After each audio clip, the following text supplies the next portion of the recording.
살아갈 날들을 위한 공부라는 제목의 책이 있습니다. 러시아의 문호 톨스토이가 그의 인생에서 마지막에 쓴 책이죠. 톨스토이는 1902년 75세의 나이에 폐렴과 장티푸스에 걸려서 사경을 헤매다가 극적으로 건강을 회복하게 됩니다.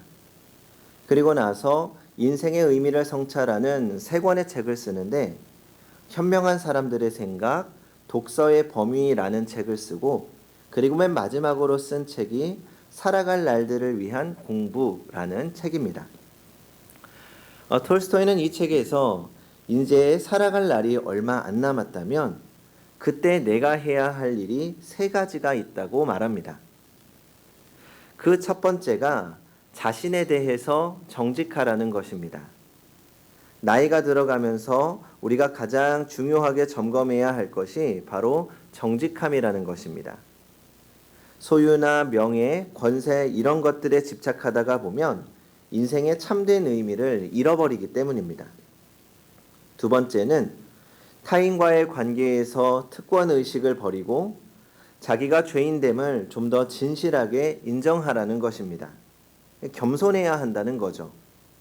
남들보다 좀 더 가졌다고, 예전에 남들보다 높은 지위에 올랐다고 자신이 특별한 사람인 것처럼 착각하지 말라는 것입니다.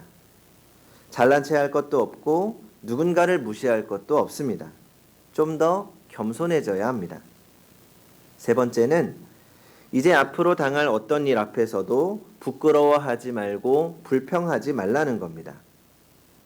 나이가 들어가면서 몸이 약해지는 것은 너무나 당연한 일이죠. 몸이 불편해지고 건강이 약해졌다는 것 때문에 부끄러워할 필요가 없습니다. 그리고 자신이 당한 어떤 일이나 문제가 누구 때문이라고 남에게 책임을 전가하지도 말아야 합니다.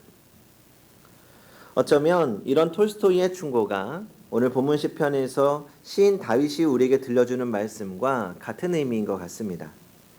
본문 47절을 보면 온전한 사람을 살피고 정직한 자를 볼지어다 모든 화평한 자의 미래는 평안이라고 말씀합니다.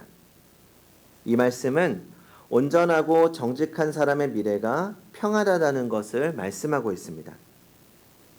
성경의 이야기처럼 톨스토이의 이야기처럼 정직해야 합니다. 정직한 사람의 미래가 평안해집니다.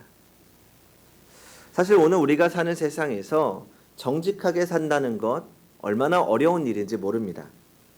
정직하면 때로는 바보 취급받습니다. 정직하게 살다 보면 손해볼 일도 많습니다. 정직하게 살다 보면 우리를 넘어뜨리고 유혹하는 손길이 우리를 가만두지 않습니다. 그것은 비단 우리 사회만 그런 것은 아닙니다. 다윗이 살던 시대도 그랬던 것 같습니다. 그래서 오늘 본문 바로 앞인 시편 37편 1절에서는 이렇게 말씀합니다. 악을 행하는 자들 때문에 불평하지 말며 불의를 행하는 자들을 시기하지 말지어다. 정직을 잃어버리고 악한 꾀를 내어 재물을 모으고 출세하는 사람들을 바라보면서 불평하거나 시기하지 말라는 것입니다. 어느 시대고 그런 사람들이 있죠. 정직하게 사는 사람보다 부정한 방법으로 더 빨리 출세하는 사람들이 있습니다.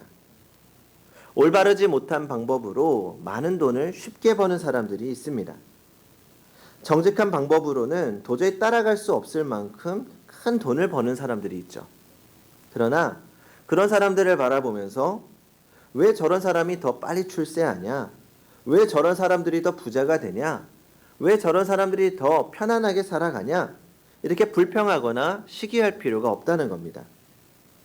세상 사람들은 다 부정한 방법으로 불의한 방법으로 산다고 하더라도 우리 신앙인들은 정직하게 살아야 합니다. 그것이 하나님의 뜻이며 복된 길이기 때문입니다. 시편 1편에서 하나님은 우리에게 이렇게 말씀합니다. 복 있는 사람은 악인들의 꾀를 따르지 아니하며 부정한 방법으로 사는 사람들이 더 잘 되는 것처럼 보일지라도 하나님의 복을 사모하는 사람들은 그런 악한 꾀를 따르지 않습니다. 그저 정직한 길을 묵묵히 갈 뿐입니다. 그러면 하나님께서 그 길에 함께 하시며 그 길이 진정 복된 길임을 보여주십니다. 정직, 도덕, 그리고 양심이라는 제목의 책이 있습니다. 미국의 내비게이터 선교회를 위해 헌신했던 제리 화이트 박사가 쓴 책입니다. 거기에서 화이트 박사는 이렇게 말합니다. 일반적인 사람들은 정직함과 거짓과 부정직함에 큰 오해가 있다. 첫째는 자기 스스로 생각할 때 정직하지 못한 것들인 거짓말이나 부정직한 것을 마치 재능처럼 생각한다. 거짓말하는 사람들의 대부분의 심리는 스스로 생각하기를 자신이 똑똑하다고 생각한다.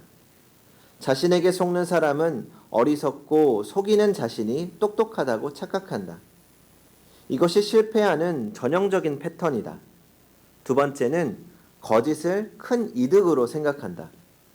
그래서 무언가를 많이 얻을 수 있는 것처럼, 즉 남이 못 버는 돈이나 출세의 모든 것을 크게 얻는 것처럼 착각한다. 그러나 알고 보면 많은 것을 잃어버리고 있는 것이다. 총명을 잃어버린다. 거짓이 성품화되면서 인간성을 잃어버린다. 사람 만나기를 꺼리게 된다. 그러나 정직한 사람은 부끄러움이 없기에 누구를 만나도 담대하며 마음이 평안하다. 성도 여러분, 세상이 온통 부정직함으로 가득 차 있어도 우리 그리스도인은 정직해야 합니다. 정직하게 살아야 합니다. 때로는 손해를 보더라도 정직해야 합니다. 때로는 바보 취급당하더라도 정직해야 합니다. 왜요? 하나님께서 원하시기 때문입니다. 신명기 6장 18절입니다. 여호와께서 보시기에 정직하고 선량한 일을 행하라. 그리하면 네가 복을 받고. 여호와께서 보시기에 정직하고 선량하게 살면 하나님께서 복을 주신다는 것입니다. 하나님의 마음에 합당한 삶을 사는 사람에게 어떻게 하나님께서 복을 주지 않으시겠습니까? 여기서 우리가 한 가지 주의 깊게 생각해야 할 것이 있습니다. 그것은 여호와 보시기에 정직하라는 것입니다. 내가 생각할 때 정직한 것이 아니라 하나님 보시기에 정직해야 한다는 겁니다. 우리가 얼마나 정직하냐 하는 기준은 우리에게 있는 것이 아닙니다. 하나님 보실 때 정직해야 합니다. 성경에서 이스라엘의 왕들을 평가하는 그 평가 기준이 무엇입니까? 어떤 왕이 선한 왕이라고 평가되고 어떤 왕이 악한 왕이라고 평가됩니까?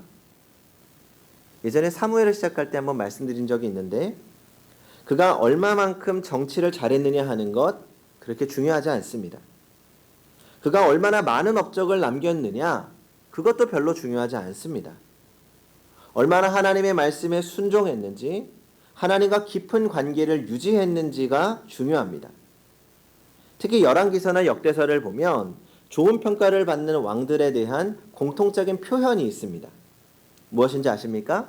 그것은 여호와 보시기에 정직히 행하며, 그리고 악한 왕들에 대해서는 여호와 보시기에 정직하게 행하지 아니하고, 여호와 보시기에 정직했느냐 하는 것이 중요합니다. 그런 평가의 기준은 오늘에도 변함이 없습니다. 하나님께서 우리를 바라보실 때 우리가 얼마나 많은 부를 쌓았느냐, 얼마나 높은 지위에 올라갔느냐, 얼마나 큰 집에 살고 얼마나 좋은 차를 가지고 있느냐, 하나님 보실 때 전혀 중요하지 않습니다. 우리가 교회에서 어떤 직분을 가졌느냐, 우리가 교회를 위해서 얼마나 많은 일을 했느냐, 이것이 아니라 하나님 앞에서 얼마나 정직하게 하나님 안에서 하나님 말씀에 순종했느냐가 더 중요합니다. 하나님은 먼 훗날 우리를 만나고 평가하실 때 너 이 땅에서 얼마나 정직하게 살았느냐 반드시 물어보실 것입니다. 오늘 본문이 말씀합니다. 범죄자들은 함께 멸망하리니 악인의 미래는 끊어질 것이나 악인들의 구원은 여호와께로부터 오나니 그 환난 때에 그들의 요새이시로다. 정직하지 못한 사람을 오늘 본문은 범죄자라고 말하고 악인이라고 말합니다. 그들이 지금은 번성한 것 같고 형통한 것 같을지라도 그들의 결말은 멸망입니다. 그들에게는 평안한 미래가 없습니다. 우리는 때가 되면 이런 사람들 참 많이 보게 됩니다. 국무총리 후보자나 장관 후보자들 중에서 대통령으로부터 후보 추천을 받았음에도 불구하고 낙마하는 사람들을 많이 보게 됩니다. 그들이 무능하기 때문에 낙마되는 것이 아니죠. 정직하게 못했기 때문에 귀한 자리에 오를 수 있는 기회가 있어도 그 기회를 잃어버리고 부끄러움을 당하고 물러나게 됩니다. 물론 총리가 되고 장관의 자리에 오른 사람들의 경우에도 부끄러운 모습은 많이 있었습니다. 심지어 예전에는 이런 말도 있었죠. 정부에서 고위공직자가 되기 위한 필수 조건 5가지가 있는데, 첫 번째는 부동산 투기로 상당한 재산을 모은 사람, 둘째로 위장 전입의 경력이 2번 이상 있는 사람, 셋째로 본인이나 자녀 중에 부당한 방법으로 병역을 면제받은 사람, 넷째로 탈세의 경험이 반드시 있는 사람, 다섯째로 지난 자기의 잘못을 전혀 기억하지 못할 정도로 기억력이 현저하게 떨어진 사람. 왜 이런 이야기가 우스갯소리로 돌아야 하는 것입니까? 그리고 왜 그런 잘못을 저지른 사람들이 당당하게 고위 공무원직에 오를 수 있는 걸까요? 직무를 수행할 능력을 충분히 갖추었기 때문에 정직하지 못한 삶을 살았더라도 괜찮다는 논리가 우리 사회에 통한다는 것이 너무나도 안타까운 일입니다. 서울대학교 명예교수인 손봉호 교수가 이런 이야기를 했습니다. 처음 서울대학교 교수가 되기 위해서 서류를 접수하는데 학교에서 제출하라고 한 서류가 무려 27가지였다고 합니다. 학위증명서, 졸업증명서 등등 해서 27가지의 서류를 갖추어야 교수로 지원할 수 있는 자격이 주어진다는 거죠. 그런데 미국에서는 교수가 되기 위해서 제출해야 될 서류가 딱 하나, 이력서였다고 합니다. 이력서 하나면 되는데 그 이력서에 단 한 줄이라도 거짓이 있으면 바로 해고된다는 거죠. 그만큼 이력서 한 장을 믿어주고 정직을 최선으로 생각하기 때문입니다. 우리 사회도 정직이 상식이 되고 정직이 기준이 되는 사회가 되어야 합니다. 정직함이 특별히 대우받는 사회가 아니라 정직함이 일상화되어야 합니다. 그 일에 누구보다 우리 그리스도인들이 앞장서야 합니다. 정직하기 때문에 손해보다 할지라도 정직함을 앞서서 실천하는 사람에게는 하나님께서 그에 합당한 복을 주십니다. 오늘 본문에서는 평안한 미래를 주신다고 약속하셨습니다. 정직했기 때문에 본 소래를 하나님께서 내일의 축복으로 갚아주신다는 겁니다. 우리나라에서 기업인으로 존경받는 인물 가운데 한국유리 창업자인 최태섭 장로님이라고 계십니다. 그러니까 노조위원장에게까지도 존경을 받았던 기업인이죠. 그분에 관한 유명한 이야기가 있습니다. 6.25 전쟁 당시에 9.28 수복이 이루어져서 전쟁이 끝나는가 싶었던 때였습니다. 최태섭 장로님은 폐허가 되다시피 한 서울 땅에서 친구로부터 단무지를 군대에 납품해보자는 제안을 받게 됩니다. 목숨을 걸고 싸우는 청년들을 위해서 한번 해볼 만하다는 생각으로 그 일을 수락합니다. 하지만 당장 그 일을 할 만한 돈이 없었습니다.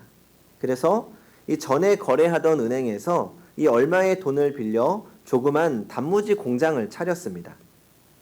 열심히 단무지를 만들어서 팔다 보니 약간의 돈을 벌게 되었습니다. 그런데 그때 중공군의 개입으로 전세가 역전이 되어서 일사후퇴를 하게 됩니다. 서울에 있던 최태섭 장로님도 피난을 가야 할 처지가 되었습니다. 그러나 그는 짐을 꾸리기 전에 처리해야 될 일이 있다면서 부랴부랴 은행으로 달려갔습니다. 은행은 이미 업무를 중단하고 모두 피난을 떠나고 직원 한 사람만 남아서 뒷일을 수습하고 있었습니다. 돈을 갚으려고 하자 청구 직원은 이 난리통이 어떻게 될지 모르니 갚을 필요가 없다면서 피난이나 가라고 합니다. 그런데 그 순간에 이 장로님이 시편 24편의 말씀이 떠올랐다고 합니다. 여호와의 산에 오를 자 누구며 그 거룩한 곳에 설 자가 누군고 곧 손이 깨끗하며 마을이 청결하며 뜻을 허탄한 데 두지 아니하며 거짓 맹세하지 아니하는도다. 그 은행에 남아있던 그 직원 역시 피난을 떠날 준비를 하느라고 그가 은행 문을 열고 들어온 것을 먼저 알지 못했습니다. 그래도 내가 이 돈을 갚겠다고 말합니다. 별 사람 다 있네 라는 눈치로 보고 있었는데 나도 내가 이 전쟁통이 어떻게 될지 모르니 일단 돈부터 받아두십시오 라고 하고 돈을 맡겼고 은행 직원은 하는 수 없이 영수증을 써주었습니다. 그렇게 해서 피난길에 오를 수밖에 없었습니다. 그러다가 제주도까지 피난을 가게 되었는데 거기에서 만난 군사령관이 이 장로님의 정직함을 듣고는 군부대에 절인 물을 납품해달라고 요청했습니다. 최선을 다해서 공급했습니다. 이번에는 생선을 납품해달라는 요청이 들어왔습니다. 역시 최선을 다해서 공급했습니다. 그런데 갈수록 물량이 많아지자 이 원양 어선을 구입해서 원양 어업에 뛰어들 계획을 세우게 됩니다. 하지만 그것을 하려고 봤더니 돈이 턱없이 모자랐고 사업자금 융자를 신청하기 위해서 은행을 찾아갑니다. 하지만 이 단번에 거절당하고 말았습니다. 불확실한 전쟁 상황에서 담보도 없는 사람에게 대출해 줄 수 없다는 겁니다. 대출을 거절당하고 은행을 나오다가 지난번에 자신이 갚은 대출이 잘 정리되었는지 알아보려고 이 영수증을 보여주었습니다. 그 영수증을 본 직원이 깜짝 놀라며 말합니다. 아, 바로 당신이었군요. 중공군이 서울에 들어오기 불과 몇 시간 전에 빚을 갚은 사람이 있었다고 들었습니다. 당신의 이야기는 은행가의 전설이 되었습니다. 당신을 은행장에게 소개하고 싶습니다. 은행장은 최태섭 장로님을 알아보고 그 손을 잡고 말했습니다. 당신 같은 사람이 있으니 우리나라는 소망이 있습니다. 당신은 정직한 기업인의 모델입니다. 필요한 것이 무엇입니까? 그 사정을 듣고 무담보로 2억을 융자해 주었다고 합니다. 그 당시 2억이면 지금으로서 생각할 수 없을 만큼 큰 돈이죠. 그리고 대출받은 돈으로 원양어업을 시작하게 되었고 그 이후에 한국요리를 창업하게 된 것입니다. 아마 지금 이 이야기를 듣고도 그래 정직이 힘이지 라고 생각하기보다는 에이 그거는 특별한 경우지 라고 생각할 수 있습니다. 지금 세상은 정직하면 손해야 라고 생각하게 됩니다. 그만큼 우리 사회가 정직의 가치를 잃어버리고 부정직함이 능력인 것처럼 여겨지는 시대가 되어버린 것입니다. 그러나 분명한 것은 하나님께서 이 세상을 섭리하고 계시고 하나님은 정직한 자를 기뻐하시고 정직한 자를 통해 하나님 나라를 세워간다는 사실입니다. 성도 여러분, 하나님은 정직한 자를 반드시 도우십니다. 언젠가 정직함이 승리한다는 것을 보여주실 것입니다. 그때가 조금 늦춰진다고 하더라도 조급해하지 말고 정직함으로 참고 기다려야 합니다. 지금 당장 정직 때문에 손해보는 것처럼 생각될지라도 하나님께서 반드시 갚아주십니다. 그리고 무엇보다 정직한 자에게 갚아주시는 최고의 복을 약속하셨습니다. 평안과 평강. 37절입니다. 온전한 자를 살피고 정직한 자를 볼지어다 모든 화평한 자의 미래는 평안이니라. 그러므로 불의한 시대, 불안한 시대 속에서 하나님의 백성답게 정직한 삶으로 하나님의 나라를 세우는 또 하나님이 주시는 평안의 의리를 누리며 살아가는 성도님들이 되시기 바랍니다. 기도하겠습니다.